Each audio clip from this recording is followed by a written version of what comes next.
To abin da ya faru ni ban sani ba. Ina zaune sai yayan mu ta kira ni daga Lagos. Take ce mini inna lillahi wa inna ilaihi raji'un. Nace mata me ya faru?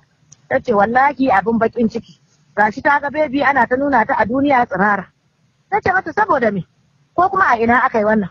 Tace in tana nan sai ki kira ta kici. Sai na kira ita yarinya na tambaye ta. Ina ne kika aka dauke ki hoto tsirara ake tace ita ma yanzu take jin labari. Tace yanzu kike ji tace eh. Wa ya gaya miki tace wata yar makarantar su. Wane ne kike zargi sai tace min wani yaro. Ina ne gidansu? Tace bata san gidansu ba. Kina da number shi a'a. Nace to sai ki nemo number shi ki bani. Ta nemo ta bani na kira shi nace bani number mamaka. Aka muka yi magana da maman nace ta min kwatance na je har gidansu. Da na je gidansu na same ta nace to na zo ne in tambaye yaron ki. Ko akwai dalilin da yasa ya ma yarinya wannan cin mutunci a rayuwa? Sai ta kirayo shi. Sai na tambaye shi nace ta maka wani abu ne wanda baka iya yafi ya kai mata wannan sai yake a'a ba ta mishi komai ba. To ba ta maka komai ba me yasa ka dauke ta kai ta har Phoenix hotel? Ga ta na yarinya kaman wanda zai ta bugu. A shaye take ko amine ne Allahu a'lam. Shekara ta 16.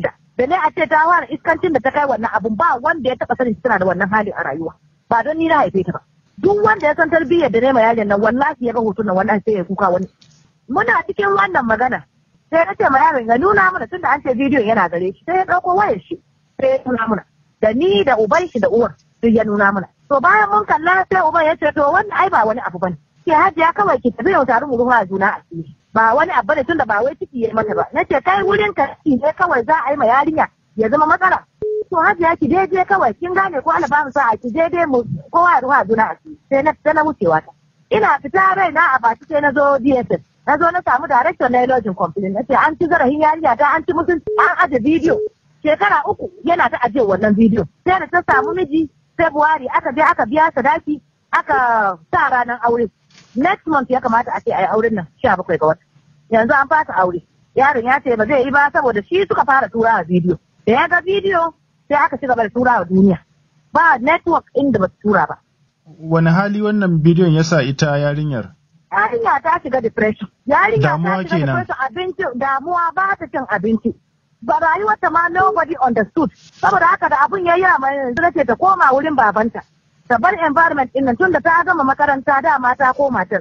Hutu kawai take zuwa min. Amma ana cewa kamar abin tun shekaru 3 da suka wuce ya faru. Ya faru to bidiyon bai fito ba sai cikin wannan shekara. Na'am tun lokacin baki fahimci akwai wani abu da ke gudana ba tsakanin su. Wallahi babu ban taba sani ba. To yanzu kamar bidiyon ne ma ya sa muka san wannan abu. Wani abu kike son hukuma ta yi dangane da wannan al'amari? To ina son hukuma ta kwatan mata haƙƙinta a matsayinta da 'yan adam wanda aka ci zarafinta. Kaga ya ci zarafinta a mace shekara ta 16 ya bata mata rayuwa. Ya hana ta yanzu ta kai shekara 19 da wasu watanni da miji ya fito za a yi aure da an fasa aure. Wannan bakin cikin yana tare da ita yana tare da ni yana tare da ubanta. To ina roƙo ga hukumomi su taimaka. Musamman matan shugaban ƙasa ta sa baki a irin waɗannan abubuwa. Ko wannan bala'in zai rage.